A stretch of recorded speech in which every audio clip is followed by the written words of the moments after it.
আমরা শুনতে এসেছি। আমি শেষ করতে চাই খুব ছোট করে। আল্লাহ তাআলা সুন্দর সুন্দর পরিকল্পনা করেন আর অন্যরা করে ষড়যন্ত্র, ঠিক না? অমাকারু অমাকারুল্লাহ আল্লাহু খায়রুল মাকিরিন। 5ই আগস্ট ফজর নামাজের পরেও ষড়যন্ত্রকারীরা ভাবে নাই আল্লাহ তাআলার ভালো একটা পরিকল্পনা আছে।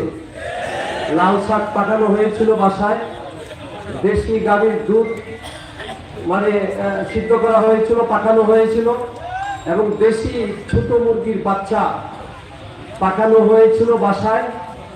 কিন্তু 11:30টার টাইমে তো জোহরের খাবারের টাইম হয় না, সে কারণে আল্লাহ তাআলার পরিকল্পনা অনুযায়ী তারা সেই খাবার দাবারও গ্রহণ করতে পারেন নাই, ঠিক না?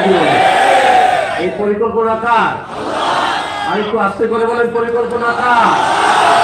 আরেকটু ছোট করে বলেন পরিকল্পনা কার? আল্লাহ তাআলা।